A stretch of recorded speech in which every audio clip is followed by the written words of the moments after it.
औज़ुबिल्लाहिमिनश्शैतानिर्रजीम बिस्मिल्लाहिर्रहमानिर्रहीम। अस्सलामु अलैकुम स्टूडेंट्स, मेरा नाम है तैयब और आप देख रहे हैं अल अकेडमी ऑफिशियल।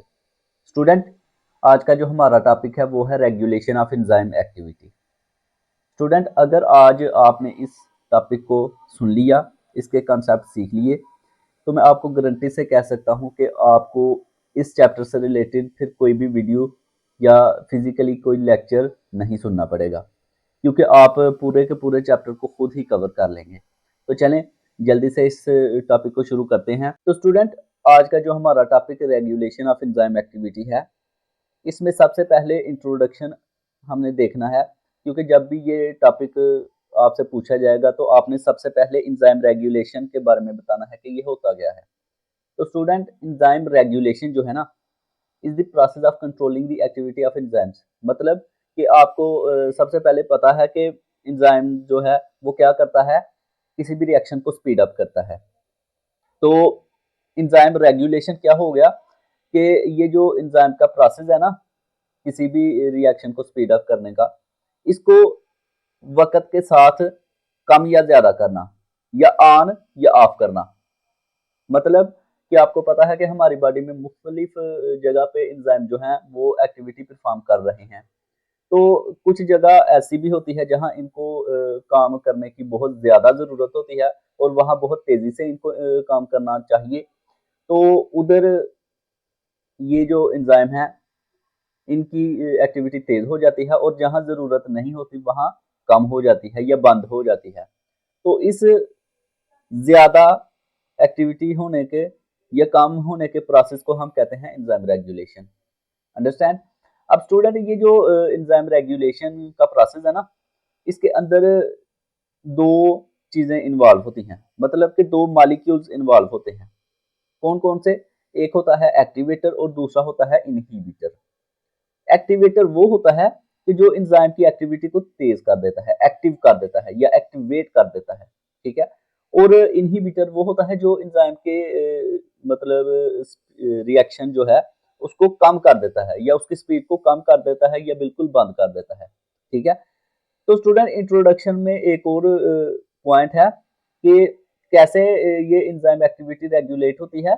वो दो तरीकों से होती है, या तो जो एंजाइम के अंदर पहले से चीजें मौजूद हों, या पहले से मौजूदा एंजाइम जो है उसकी एक्टिविटी को चेंज करके, और या उसके अमाउंट को, मकदार को चेंज करके, कम या ज्यादा करके, मतलब एंजाइम जो है उसके अमाउंट को कम या ज्यादा करके हम एंजाइम की एक्टिविटी को रेगुलेट कर सकते हैं, ठीक है, या बढ़ा सकते हैं या कम कर सकते हैं।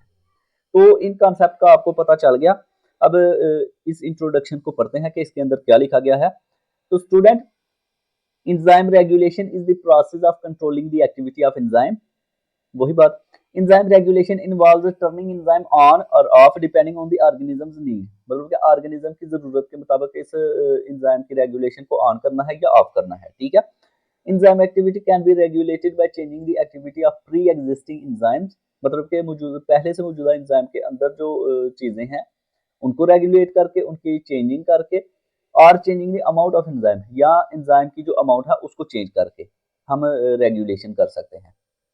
आगे है molecule that increase enzyme activity are called activators.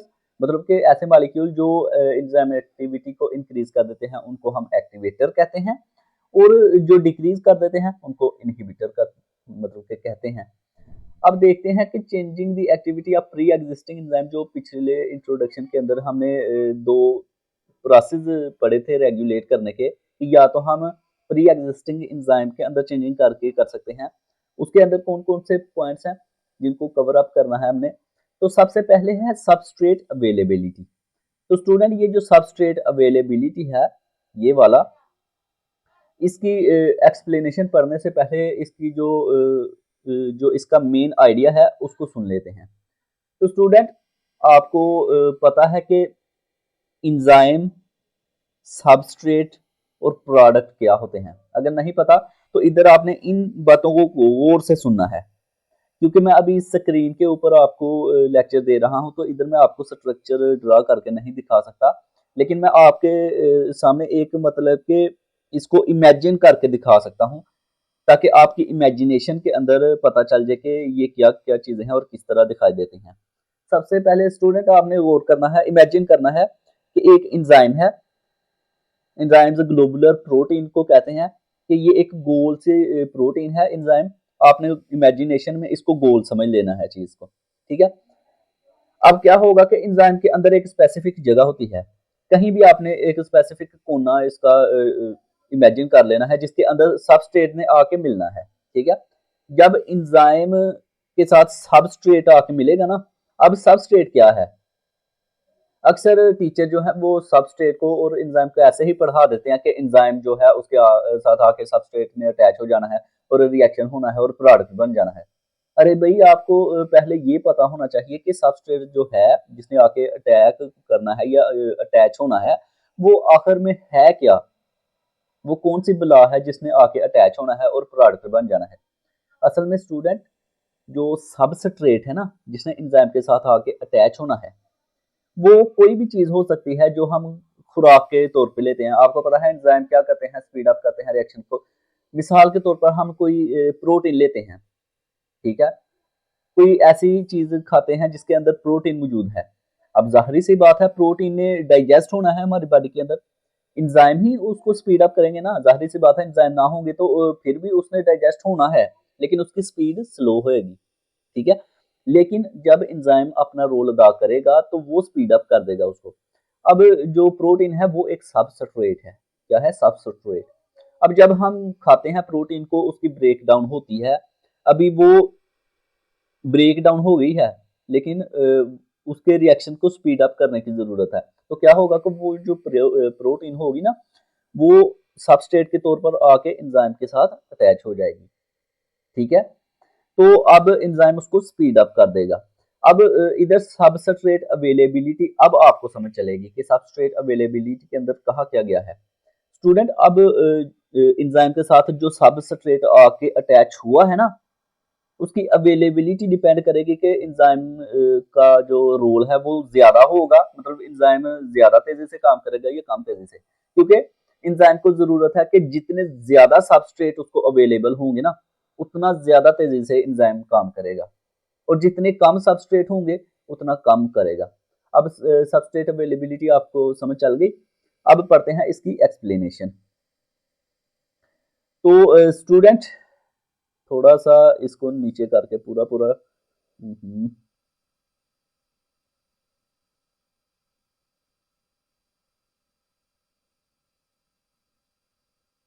इधर। तो स्टूडेंट ये देखें, अब इसकी एक्सप्लेनेशन जो है वो पढ़ते हैं।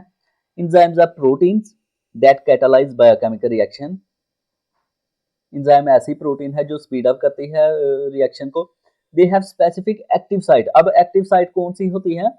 वो वाली साइट जहां सबस्ट्रेट ने आके अटैच होना है उसको ही एक्टिव साइट कहते हैं, ठीक है। They have specific active site where substrate bind to start a chemical reaction. The relationship between substrate concentration and enzyme activity is described by Michaelis-Menten equation। ये एक इक्वेशन है, ये एफएससी में आपको नहीं पढ़ाई जाएगी, ये हायर लेवल के ऊपर आके आपको पढ़ाई जाएगी। लेकिन इधर आपने थोड़ा सा इसको समझ लेना है कि सबस्ट्रेट की मकदार और एंजाइम की एक्टिविटी के दरमियान में जो रिलेशनशिप है उसको हम माइकेलिस मेंटन इक्वेशन के साथ डिस्क्राइब करते हैं, ठीक है। अब ये जो माइकेलिस मेंटन इक्वेशन है, इसके अंदर एक कांस्टेंट है जिसको हम कहते हैं माइकेलिस कांस्टेंट। वो किसको रिप्रेजेंट करता है? वो करता है सबस्ट्रेट की मकदार को, सबस्ट्रेट कंसंट्रेशन। मतलब अगर सबस्ट्रेट की मकदार ज्यादा होगी तो एंजाइम ऑटोमेटिकली स्पीड अप कर देगा ज्यादा रिएक्शन को। अगर सबस्ट्रेट की मकदार कम होगी तो ये कम कर देगा।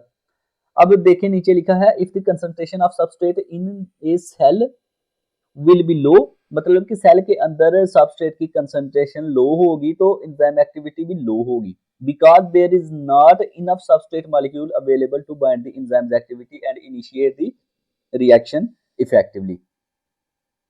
अब आपको इसकी समझ चल गई, तो थोड़ा सा आगे चल के पढ़ लेते हैं। इसी पैराग्राफ के अंदर ये लाइन लिखी है कि इन सिंपलर, सादा तौर पर अगर हम इसको पढ़ें तो enzyme need substrate to function. Enzyme को फंक्शन करने के लिए सबस्ट्रेट चाहिए। ज़ाहिर सी बात है, जिसके ऊपर एंजाइम ने अपना अटैक करना है और उसके रिएक्शन को स्पीड अप करना है, जब उसकी मकदार ज़्यादा होगी तो एंजाइम ज़्यादा तेज़ी से काम करेगा। अगर उसकी मकदार कम होगी तो एंजाइम कम मकदार मतलब कम स्पीड से उसकी रिएक्शन को स्पीड अप करेगा। तो यही बात है। अब नीचे पॉइंट टू बी नोटेड के अंदर मैंने लिखा है कि सबस्ट्रेट क्या हो सकते हैं। सबस्ट्रेट कोई ग्लूकोज हो सकता है, अमाइनो एसिड हो सकता है, न्यूक्लियोटाइड्स हो सकते हैं, ठीक है, स्टार्च, ग्लाइकोजन, कुछ भी हो सकता है। जो मतलब कि हम खाते हैं तो वही कुछ होगा ना, ग्लूकोज। तो अब आपको पता चल गया कि सबस्ट्रेट क्या होता है। अभी तक आपको समझ नहीं थी, मुझे जहाँ तक उम्मीद है कि आपको पता नहीं था कि सबस्ट्रेट असल में होते क्या हैं, क्योंकि टीचर अक्सर बच्चों को यही पढ़ाते हैं कि एंजाइम के साथ सबस्ट्रेट आके अटैच हो गया और उसने प्रोडक्ट बना लिया, लेकिन ये नहीं बताते कि सबस्ट्रेट जो अटैच हुआ है वो असल में होता गया है। ऐसे ही मतलब कि जैसे मतलब कि कोई हवाई बातें होती हैं ना, उस तरीके से समझा देते हैं बच्चों को। हालाँकि उनको इमेजिन करवाना चाहिए और इमेजिन करवाने के साथ-साथ रियलिटी में भी बताना चाहिए कि सबस्ट्रेट जो हम पढ़ रहे हैं, वो असल में होता क्या है। तो चलें, जो भी है, अभी आपको उम्मीद है कि समझ चल गई कि एंजाइम क्या होते हैं, सबस्ट्रेट क्या होते हैं और जब प्रोडक्ट बना है, वो वही है कि सबस्ट्रेट जब ब्रेक डाउन हो जाएगा, उसकी डाइजेशन हो जाएगी, तो वो सब प्रोडक्ट में कन्वर्ट हो जाएगा। अब next, difference between substrate and regulatory molecules. अब इधर भी आपको कंफ्यूजन होती है जब आप कोई भी टॉपिक पढ़ते हैं एंजाइम से रिलेटेड। इसके अंदर सबस्ट्रेट भी एक टर्म आ जाती है और रेगुलेटरी मॉलिक्यूल्स भी आ जाते हैं। ये दोनों के साथ कहीं ना कहीं मैच होते नजर आते हैं, तो बच्चे कंफ्यूज हो जाते हैं। तो स्टूडेंट, इनके दरमियान में मैंने कंपैरिजन लिखा हुआ है ताकि आपके लिए आसानी हो जाए। तो substrate are the molecule on which enzyme work, मतलब जिसके ऊपर एंजाइम वर्क करेगा वो सबस्ट्रेट होगा। और regulatory molecules like manager in the factory. और रेगुलेटरी मॉलिक्यूल जो है वो ऐसे है कि जैसे कोई फैक्ट्री के अंदर मैनेजर होता है ना, जो पूरी फैक्ट्री को मैनेज करता है, उसके तौर पर काम करता है, ठीक है, रेगुलेट करता है। अब substrate could be converted into product after the enzyme activity. Substrate जो है वो प्रोडक्ट में कन्वर्ट हो सकता है एंजाइम की एक्टिविटी के बाद। लेकिन regulatory molecules tell the enzyme to work faster और स्लोअर। मतलब रेगुलेटरी मॉलिक्यूल्स भी एंजाइम के साथ ही अटैच होता है, लेकिन ये एंजाइम को इंस्ट्रक्शन देता है कि आपने कहाँ जो अपना काम है वो तेज कर देना है और कहाँ स्लो कर देना है। आगे है substrate fit into enzyme's active site like a key fit into the lock. Substrate जो है वो एंजाइम की एक्टिव साइट के अंदर इस तरीके से फिट होता है जैसे ताले के अंदर चाबी। उसके मुकाबले regulatory molecules bind to different spot on the enzyme and change its shape. ये भी एंजाइम के मुख्तलिफ हिस्सों के ऊपर जाके अटैच हो जाता है और उसकी शेप जो है वो चेंज कर देता है, ठीक है। जब एंजाइम की शेप चेंज हो जाएगी तो उसका प्रोसेस जो है वो स्लो डाउन हो जाएगा। अंडरस्टैंड। अब नेक्स्ट चलते हैं आगे। इधर पॉइंट टू बी नोटेड के अंदर लिखा गया है कि द रेगुलेटरी मॉलिक्यूल्स, पहले मैंने आपको सबस्ट्रेट मॉलिक्यूल की एग्जांपल बताई थी ना, अब इधर रेगुलेटरी मॉलिक्यूल्स की एग्जांपल्स ये हैं कि एटीपी, आपको पता है एटीपी एनर्जी है, वो चाहिए स्पीड अप करने के लिए किसी को भी। CAMP, ठीक है, coenzyme NAD positive, NADP positive, metal ions जैसे कि Fe2 positive, Mg2 positive, Zn2 positive, ये एंजाइम के साथ जाके अटैच हो जाते हैं उसके मुख्तलिफ स्पॉट्स के ऊपर और उसको इंस्ट्रक्शन देते हैं उसकी शेप चेंज करके कि आपने प्रोसेस को स्लो करना है या तेज करना है। अंडरस्टैंड। अब दूसरा पॉइंट है प्री एग्जिस्टिंग एंजाइम के अंदर दूसरा जो पॉइंट है वो है प्रोडक्ट इनहिबिशन, मतलब कि प्रोडक्ट को इनहिबिट कर देना। अब ये क्या है, तो ये पहले पढ़ लेते हैं कि ये असल में है क्या, फिर इसको मैं इमेजिन भी करके दिखा दूंगा। तो student, product inhibition refers to a regulatory molecule in which the product of an enzyme catalyzed reaction bind to the enzyme's active site। मतलब कि प्रोडक्ट इनहिबिशन किसको रेफर करता है, एक ऐसा रेगुलेटरी मैकेनिज्म है ये जिसके अंदर प्रोडक्ट जो है ना, एंजाइम कैटालाइज्ड रिएक्शन, ये एंजाइम कैटालाइज्ड रिएक्शन, इसको ऐसे पूरा का पूरा पढ़ लें या सिंपली रिएक्शन कह लें कि एंजाइम का रिएक्शन, क्योंकि एंजाइम ने कैटालाइज करना है, स्पीड अप करना है रिएक्शन को, तो आप इधर एंजाइम रिएक्शन भी कह सकते हैं, एंजाइम फंक्शन भी कह सकते हैं, एंजाइम कैटालाइज रिएक्शन भी कह सकते हैं। इधर मुख्तलिफ टर्म आप यूज कर सकते हैं आसानी के लिए। इसके अंदर क्या बताया है कि प्रोडक्ट इनहिबिशन एक ऐसा प्रोसेस है, ऐसा रेगुलेटरी मैकेनिज्म है जिसके अंदर प्रोडक्ट जो है ना bind to the enzyme's active site जो एंजाइम की है उसके ऊपर अटैक करता है, inhibiting further catalysis of reaction. और क्या करता है कि फर्दर जो है ना कैटालाइसिस के प्रोसेस को, मतलब स्पीड अप करने के प्रोसेस को रोक देता है। ठीक है, मतलब प्रोडक्ट इनहिबिशन का मतलब है कि प्रोडक्ट बनने के प्रोसेस को रोक देना। इनहिबिट का मतलब असल में होता है रोकना। ठीक है, तो प्रोडक्ट इनहिबिशन ऐसा प्रोसेस जिसके अंदर प्रोडक्ट जो है वो एंजाइम कैटल। अब देखें, इधर आपने थोड़ा सा कंफ्यूज हो जाना है कि प्रोडक्ट एंजाइम के साथ उसकी एक्टिव साइट के ऊपर अटैच हो जाएगा, क्योंकि प्रोडक्ट तो बन रहा है, तो वो कैसे अटैच हो सकता है? तो स्टूडेंट वो भी अटैच हो जाता है जब मतलब के एक खास मकदार में प्रोडक्ट बन जाता है ना, तो मजीद जरूरत नहीं होती प्रोडक्ट बनने की, तो प्रोडक्ट ही जो है वो इनहिबिटर के तौर पर काम करता है और पीछे को आता है और एंजाइम की एक्टिव साइट के ऊपर आके अटैच हो जाता है और जो आगे वाला रिएक्शन है उसको स्टॉप कर देता है। ठीक है, इधर आपने इस बात को गौर रखना है कि प्रोडक्ट भी कभी कभार उसका मतलब के रिएक्शन जो है वो स्लो डाउन कर देता है। ठीक है, और आगे क्या लिखा है कि the product molecule competes with the substrate. इधर आपको समझ चल गई कि असल में तो सबस्ट्रेट अटैच होता है एक्टिव साइट के ऊपर, लेकिन अब क्या हुआ है कि प्रोडक्ट कंपटीशन करने लग पड़ा है, सबस्ट्रेट के साथ कंपीट करने लग पड़ा है। Product molecule compete with the substrate for binding to the active site. ठीक है, उसकी एक्टिव साइट के साथ अटैच होकर प्रोडक्ट जो है वो सबस्ट्रेट को अब अटैच नहीं होने देगा एक्टिव साइट के ऊपर, क्योंकि खुद हो गया है उधर। तो क्या होगा कि typically with low affinity but still effectively enough to block substrate binding. मतलब ये लो अफिनिटी के साथ अटैच होता है, मतलब कि इतने इसके अंदर मतलब कि स्ट्रांग पावर नहीं होती, लेकिन फिर भी ये मुकाबला कर लेता है। सबस्ट्रेट के अंदर ज्यादा पावर होती है कि वो एक्टिव साइट के ऊपर अटैच हो जाए, लेकिन जो मतलब कि प्रोडक्ट होता है ना जो बन चुका होता है उसके अंदर इतनी ताकत नहीं होती, इतनी अफिनिटी नहीं होती कि वो एक्टिव साइट के ऊपर अटैच होकर सबस्ट्रेट के साथ मुकाबला कर सके, लेकिन फिर भी इतनी अफिनिटी होती है कि वो सबस्ट्रेट को ब्लॉक कर दे। ठीक है, जैसे मिसाल देता हूँ कि एक दिन मैं आपको मिसाल अपनी डेली लाइफ से देता हूँ कि एक दिन मैं ऐसे ही स्क्रॉलिंग कर रहा था यूट्यूब के शॉर्ट्स के अंदर, तो उधर एक वीडियो मेरे सामने आई, मुझे बहुत अच्छा लगा उसको देख के। क्या होता है कि एक बंदा वीडियो बना रहा है और वो क्या कर रहा है कि ट्रैक्टर जो है वो अपने खेतों के अंदर चला रहा होता है और उसी खेत के अंदर एक परिंदा है जिसको हम ततीरी कहते हैं और उसको मुख्तलिफ ज़बानों में मुख्तलिफ नाम भी दिया जाता है। ठीक है, वो अंडे देती है खेतों के अंदर, ततीरी। ठीक है, अब वो क्या हुआ कि ततीरी ने एक साइड में खेतों के अंदर अपने अंडे दिए हुए थे और उसके करीब खड़ी हुई थी और वो जो आदमी था ना ट्रैक्टर वाला, वो दूर से अपने ट्रैक्टर को लेके आ रहा था उसकी तरफ। तो अब ततीरी कितना छोटा सा परिंदा है, उसने उसको अब परेशानी हुई कि ये तो मेरे अंडों को तोड़ देगा। तो उसने क्या किया कि अपने अंडों के करीब खड़े होके और चिल्लाना शुरू कर दिया, मतलब ऊंची ऊंची आवाजें निकालनी शुरू कर दी जिस तरीके से वो निकालती है। तो अब जाहिर सी बात है वो वीडियो बनाने वाले को तो पता था कि इधर अंडे हैं, वो तो बस अपनी वीडियो बनाने के चक्कर में था, लेकिन वो जो परिंदा था उसको तो नहीं पता था इसका, तो वो चिल्लाने लग पड़ा।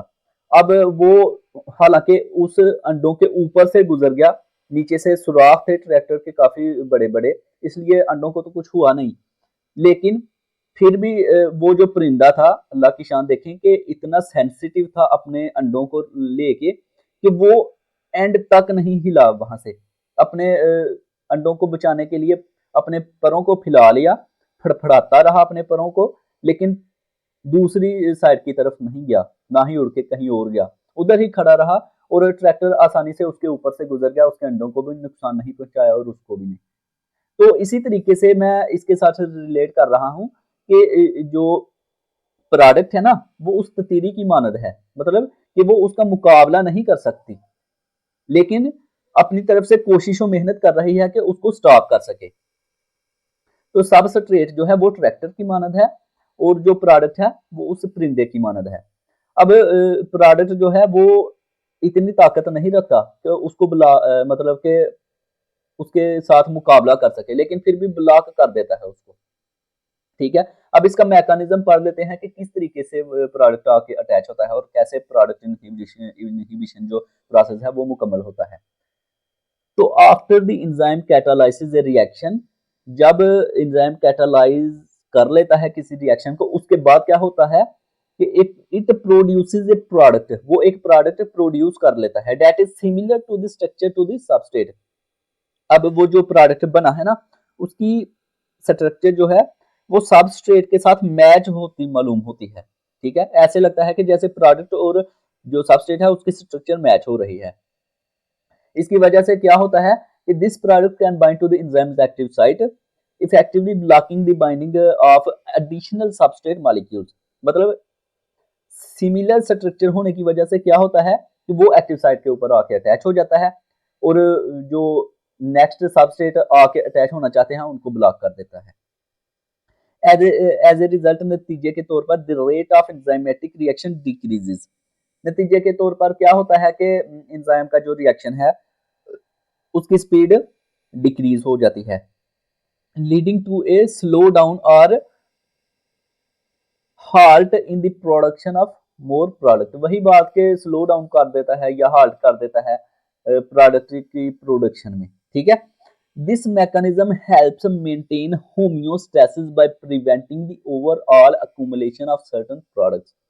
ये मैकेनिज्म क्या करता है, होम्योस्टेसिस के प्रोसेस को मेंटेन रखता है। कैसे? By preventing the over accumulation of certain products, मतलब कि प्रोडक्ट बहुत ज्यादा पैदा हो जाए उसको बचाता है।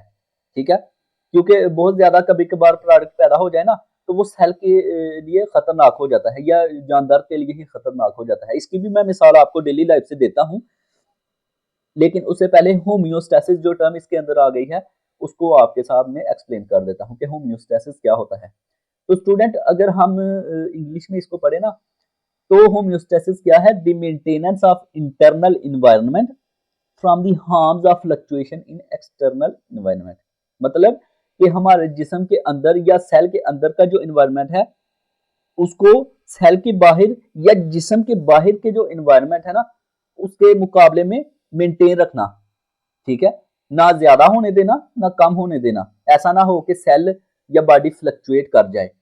तो कभी कभार क्या होता है कि प्रोडक्ट ज्यादा बन जाए तो वो होम्योस्टेसिस के प्रोसेस को इम्बैलेंस कर देता है, मेंटेन नहीं रहने देता। तो उससे इंसान को या इंसान की बॉडी के अंदर या किसी भी जानदार जिंदा की बॉडी के अंदर जो सेल्स हैं उनको डैमेज कर सकता है।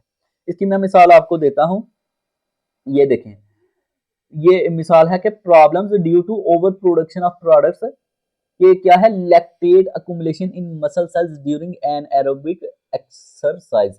अब स्टूडेंट, हमने एक एफएससी के अंदर मतलब कि कॉन्सेप्ट पढ़ा था एन एरोबिक रिस्पिरेशन के बारे में, कि जब हम कभी कभार बहुत ज्यादा एक्सरसाइज कर देते हैं, स्पीड अपनी तेज कर लेते हैं एक्सरसाइज के अंदर, तो क्या होता है कि हमें खलियां पड़ जाती हैं हमारे पट्ठों के अंदर, मसल्स के अंदर। तो वो खलियां क्यों पड़ जाती हैं? क्योंकि लैक्टेट पैदा हो जाता है, वहां लैक्टेट की मकदार ज्यादा हो जाती है। अब आगे देखते हैं क्या लिखा है कि ड्यूरिंग इंटेंस एक्सरसाइज, बहुत ज्यादा हार्ड एक्सरसाइज जब हम करते हैं, मसल सेल्स में switch to anaerobic metabolism. अब मसल के अंदर एन एरोबिक मेटाबॉलिज्म आ जाती है when oxygen availability is limited. लेकिन हम एक्सरसाइज तो स्पीड अप कर देते हैं तो जाहिर सी बात है रिएक्शन भी तेज होंगे, लेकिन उनको ऑक्सीजन लिमिटेड अवेलेबल हो रही है। ठीक है, ऑक्सीजन भी चाहिए होती है ना, तो ऑक्सीजन कम मकदार में मिल रही होती है लेकिन हम एक्सरसाइज तेज कर देते हैं। In an aerobic metabolism glucose is converted into pyruvate through glycolysis. अब ग्लाइकोलाइसिस के प्रोसेस के मुताबिक एन एरोबिक मेटाबॉलिज्म में ग्लूकोज किसके अंदर कन्वर्ट होती है? पायरुवेट में। लेकिन अंडर नॉर्मल कंडीशन एरोबिक मतलब के under normal aerobic condition pyruvate enters into mitochondria. अब ये जो पायरुवेट नॉर्मल कंडीशन में ग्लूकोज से कन्वर्ट होके बना है ना, वो माइटोकॉन्ड्रिया के अंदर एंटर होता है और क्या होता है कि फर्दर ऑक्सीडेशन होती है और एटीपी पैदा हो जाती है जो कि हमारी बॉडी को चाहिए काम करने के लिए। लेकिन एन एरोबिक रिस्पायरेशन के अंदर या एन एरोबिक कंडीशन के अंदर क्या होता है, वहां ये होता है कि जब हम हार्ड एक्सरसाइज विगरस एक्सरसाइज करते हैं कि pyruvate is converted into lactate. अब पायरोवेट माइटोकॉन्ड्रिया के अंदर जाके एटीपी नहीं पैदा कर रहा, बल्कि ये पायरोवेट लैक्टेट के अंदर कन्वर्ट हो रहा है बाय द एंजाइम। एक एंजाइम है लैक्टेट डिहाइड्रोजिनेज। अब जब पायरोवेट एटीपी के अंदर कन्वर्ट होने की बजाय लैक्टेट के अंदर कन्वर्ट हो जाता है तो लैक्टेट अकुमुलेट हो जाता है मसल के सेल के अंदर और हमें खलियां पड़ जाती हैं या मसल के अंदर दर्द होना शुरू हो जाती है। और आहिस्ता आहिस्ता चंद दिनों के अंदर ये लैक्टेट जो है ये दोबारा मतलब के एटीपी के अंदर कन्वर्ट हो जाता है और दोबारा मतलब के बैलेंस हो जाता है काम। आगे फीडबैक इनहिबिशन है। इन सम अब ये टर्म जो है ये आपके लिए नई नहीं है, एफएससी के अंदर आप पढ़ रहे हैं, लेकिन फिर भी मैं आपको समझा देता हूं कि ये क्या है। इन सम केसेस, कुछ केसेस के अंदर क्या होता है कि the end product of entire metabolic pathway जो है ना, मतलब कि पूरा का पूरा मेटाबॉलिक पाथवे के अंदर जो एंड प्रोडक्ट है, जो आखिर में प्रोडक्ट बनता है, can act as an inhibitor. वही बात पीछे जो हमने बयान की थी कि प्रोडक्ट भी कभी कभार इनहिबिटर के तौर पर एक्ट करता है for the initial enzyme pathway. शुरुआत में ही एंजाइम का जो पाथवे है ना उसको रोक लेता है। This type of inhibition is feedback inhibition. मतलब कि अगर शुरुआत में ही एंड प्रोडक्ट जो है ना मेटाबॉलिज्म के अंदर, मेटाबॉलिक पाथवे के अंदर, वो अगर शुरू में ही एंजाइम की रिएक्शन को स्टॉप कर दे, इनहिबिट कर दे, तो उसको हम फीडबैक इनहिबिशन कहते हैं। allows the cell to regulate entire pathway in response to abundance of final product। ठीक है, अब फाइनल प्रोडक्ट के रिस्पॉन्स में पूरे के पूरे पाथवे को ये रेगुलेट कर देता है सेल के अंदर, या उसको स्टॉप कर देता है, बैलेंस कर देता है by inhibiting the initial enzyme. जो इनिशियल एंजाइम है ना जिसके साथ आके एंजाइम के साथ सबस्ट्रेट अटैच होता है था, वो इनिशियल एंजाइम था, उसको रोकते हुए the entire pathway is shut down. मतलब कि पूरा को पूरा पाथवे जो है वो शट डाउन हो जाता है। Preventing the further synthesis of and product. मतलब कि फर्दर एंड प्रोडक्ट बनने की जो सिंथेसिस बनने का प्रोसेस है उसको स्टॉप कर देता है अनटिल इट नीडेड अगेन, यहाँ तक कि दोबारा उसकी जरूरत महसूस हो, तब तक उसको शट डाउन कर देता है। ठीक है, अंडरस्टैंड फीडबैक में इनहिबिटर क्या होता है। अब नेक्स्ट चलते हैं, तीसरा स्टेप है प्री एग्जिस्टिंग एंजाइम के अंदर एलोस्टेरिक रेगुलेशन। स्टूडेंट ये जो टर्म है ना ये आपके लिए नहीं है, ये अभी एफएसएस के अंदर आप नहीं पढ़ेंगे, लेकिन जाहिर सी बात है अब मैं आपको बता रहा हूं कि मैं डीपली इस टॉपिक को कवर कर दूंगा, लेकिन मैं आपको कह रहा हूं कि मैं इस टॉपिक को डीपली कवर करूंगा ताकि जो एंजाइम वाला चैप्टर है उसके अंदर आपको कोई परेशानी ना हो। तो ये जो एलोस्टेरिक रेगुलेशन है ना, ये टर्म भी आपके लिए जरूरी है। तो एलोस्टेरिक रेगुलेशन क्या है स्टूडेंट, इस एक्सप्लेनेशन को पढ़ने से पहले आप थोड़ा सा गौर से सुन लें ताकि आपके लिए ये एक्सप्लेनेशन सुनना और समझना आसान हो जाए।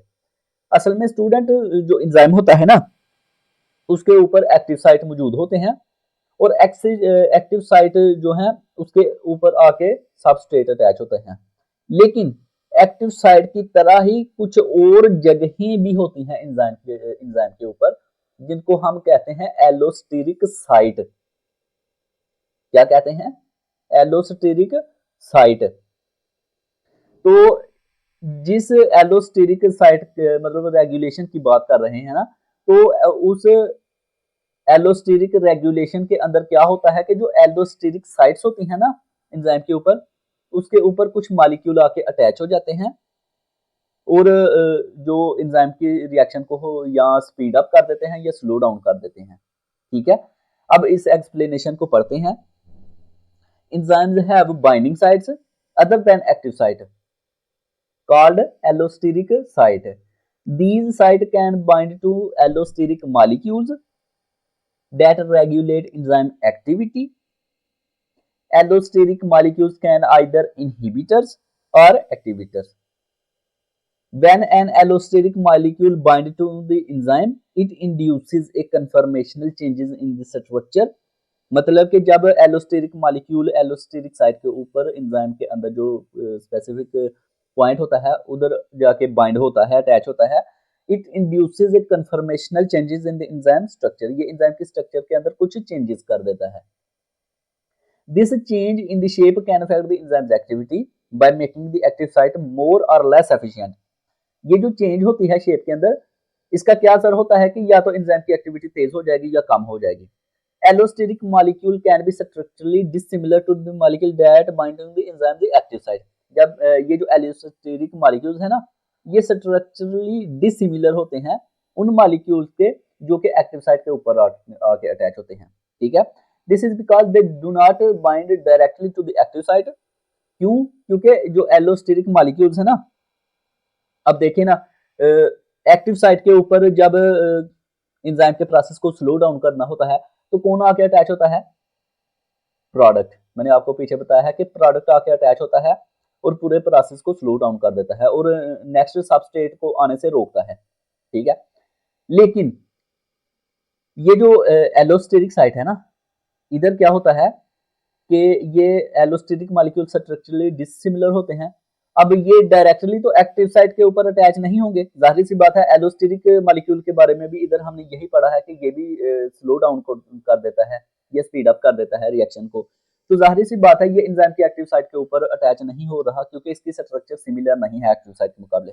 लेकिन फिर भी ये जाके अटैच हो जाता है एलोस्टेरिक साइट के ऊपर, ठीक है, और एंजाइम को स्लो या स्पीड अप कर देता है। इसकी भी मिसाल मैं आपको डेली लाइफ से दे देता हूं। आपने क्या करना है कि एक ताला लेना है और एक चाबी लेनी है उसी ताले की। तो क्या करना है कि जहां चाबी लगती है ना, उधर आपने लगा देना है उसको, ठीक है, और पहले ताले को बंद कर देना है और चाबी को लगा के उसको मरोड़ना है। तो क्या होगा कि जो ताला है वो ओपन हो जाएगा। अब जो एक्टिव साइट के ऊपर प्रोडक्ट अटैच हुआ था ना, पीछे जो था, उसकी मिसाल देखें। उसकी मिसाल इस तरीके से है कि आपने क्या करना है कि जहां चाबी लगती है ना, उस जगह च्युइंगम जो है ना, उसको अटैच कर देना है या उसके अंदर किसी तरीके से दंसा देना है च्युइंगम को।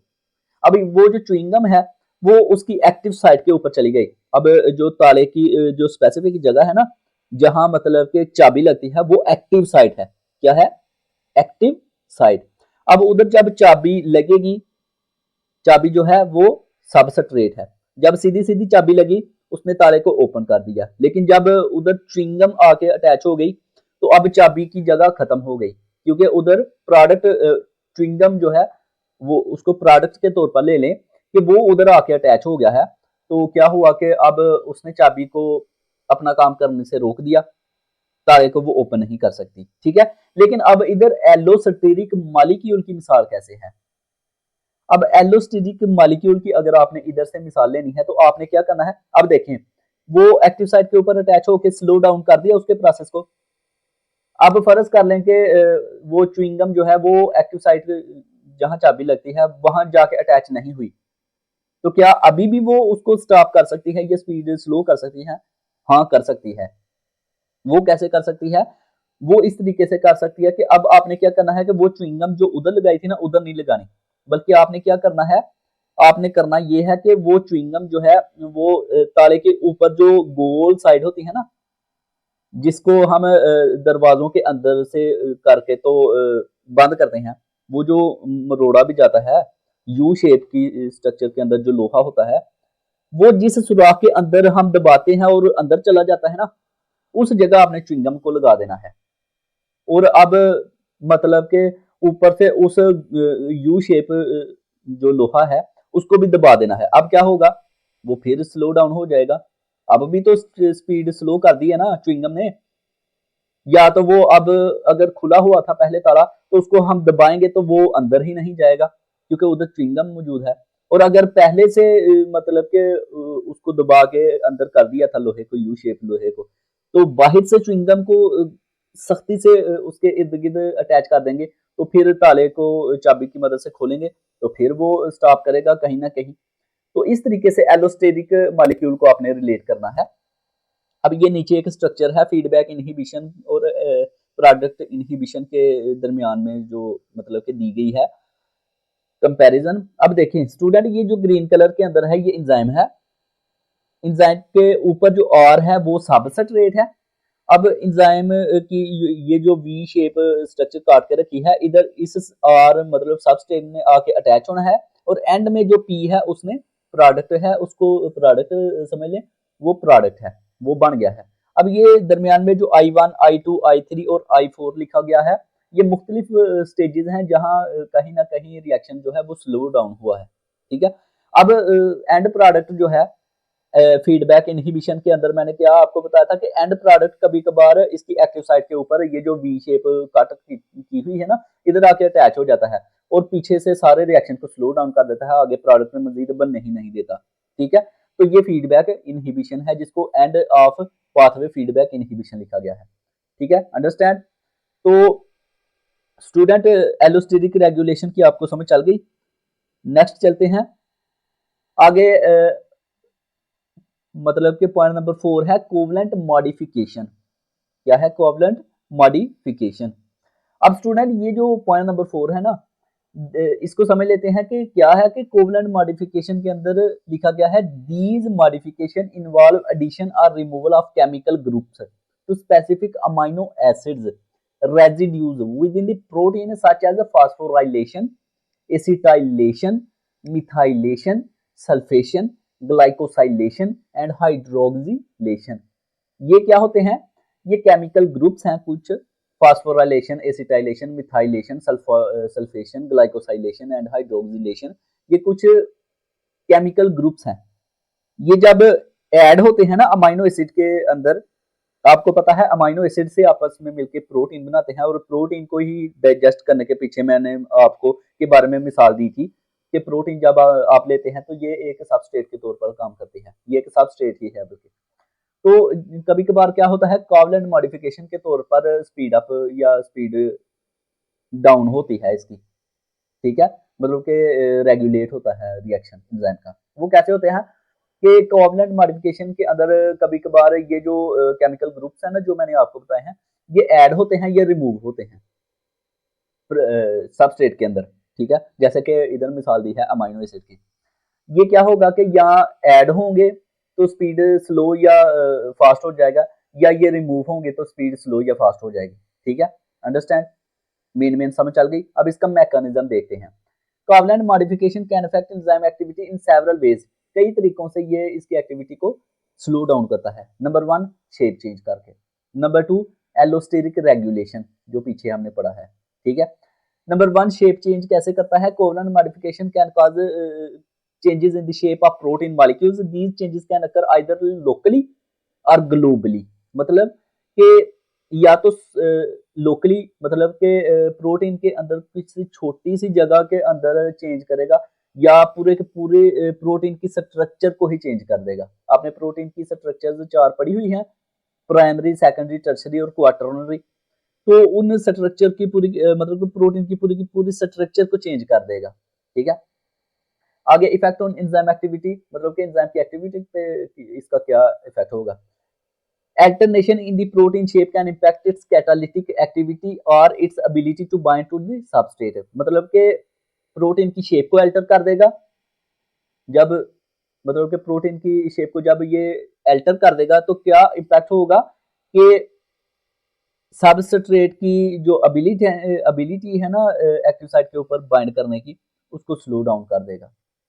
For example, modification might cause active site of enzyme to become more or less accessible, thereby influencing its ability to catalyze reaction। वही बात कि एक्टिव साइट की एंजाइम जो है मतलब एंजाइम की एक्टिव साइट उसके अंदर कुछ मॉडिफिकेशन करेगा तो उसको मोर और लेस एक्सेसिबल बना देगा। मतलब कि जो सबस्ट्रेट है वो उधर एक्सेस नहीं कर सकेगा, रसाई नहीं हासिल कर पाएगा एक्टिव साइट तक, और रिएक्शन जो है वो स्टार्ट नहीं हो पाएगा। ठीक है, आगे एलोस्टेरिक रेगुलेशन, वही बात है कि allosteric regulation refer to the process by which molecule bind to the specific site on the enzyme allosteric site other than the active site. These binds event can either enhance और inhibit the enzymes activity. इसका वही बात पीछे जो पड़ी है। अब इसका इफेक्ट क्या होगा कि covalent modification can influence the binding interaction between enzyme and its substrate और allosteric regulators. This means that the allosteric regulators allosteric molecules को कहते हैं। This means that the modification can either increase or decrease the enzyme's activity by affecting its affinity for substrate or regulators। वही इसको मैं explain नहीं करूंगा, next चलूंगा आगे। यही है आगे नंबर 3 के ऊपर पॉइंट है। ये जो है 3 पॉइंट्स थे ना, मतलब कि पहला क्या था कि मैकेनिज्म ऑफ रेगुलेशन के अंदर कि पहले शेप चेंज होती थी, फिर एलोस्टेटिक रेगुलेशन होती थी। अब 3 क्या है, वो है सब सेलुलर लोकेलाइजेशन। अब इसके अंदर क्या होगा कि जो सेलुलर है ना, सेल जो है उसकी लोकेशन जो है वो चेंज कर देगा, तो जो प्रोडक्ट है ना उसको पता ही नहीं चलेगा कि सेल कहाँ मौजूद है, या मतलब सेल के अंदर सब सेलुलर की बात हो रही है कि ऑर्गेनेलिज होगी, सब सेलुलर स्ट्रक्चर्स वो कहाँ मौजूद है, कहाँ मैंने जाना है और क्या करना है। ठीक है, इसकी मिसाल ये दे देता हूँ कि आप किसी शहर के अंदर नए नए जाते हैं, उधर किसी खास जगह पे जाते हैं और आपको पता ही नहीं होता कि कहाँ जाना है, तो आप पूछते पूछाते चले जाते हैं या आपको जगह का पता ही नहीं चलता। तो यही बात है कि उसकी स्ट्रक्चर जो है, सब सेलुलर स्ट्रक्चर जो है उसकी लोकेशन चेंज कर दी जाती है, तो सबस्ट्रेट को पता नहीं चलता कि मैंने कहाँ जाना है और प्रोसेस जो है वो स्लो डाउन हो जाता है। Covalent modification can also influence where the protein is located within the cell, के प्रोटीन सेल के अंदर कहाँ पाई जाती है इसका पता नहीं चलता। ठीक है, this is important because the enzyme need to be in the right place to interact with its substrate. This is important, ये इंपॉर्टेंट क्यों है, because the enzymes need to be in the right place. Enzyme की जरूरत होती है एक right place पे to interact with its substrate, के उसके सबस्ट्रेट के साथ इंटरेक्ट हो, and other regulatory molecules. Effect क्या होता है, change in the enzyme location can impact its accessibility to substrate और regulatory molecules. For example if a modification cause enzyme to be localized, मतलब कि अगर मॉडिफिकेशन थोड़ी सी भी हो गई, चेंज, मॉडिफिकेशन कहते हैं चेंजिंग को। ठीक है, cause the enzyme to be localized to different parts of the cell, it is not to be able to interact with the substrate effectively, leading to change in the active site। ठीक है, अब यहाँ तक काफी लंबी video हो गई है। अब changing the amount of enzyme या ब्रैकेट के अंदर जेनेटिक कंट्रोल जो है, इसके जो पॉइंट्स है ये मैं फिर किसी दिन आपको समझा दूंगा, क्योंकि अब ज्यादा लंबी वीडियो हो गई है, आपने भी बोर हो जाना है कि क्या इतनी लंबी वीडियो बना दी। तो यहाँ तक इसको खत्म करते हैं वीडियो को। नेक्स्ट वीडियो के अंदर मैं आपको changing the amount of enzyme genetic control को समझाऊंगा।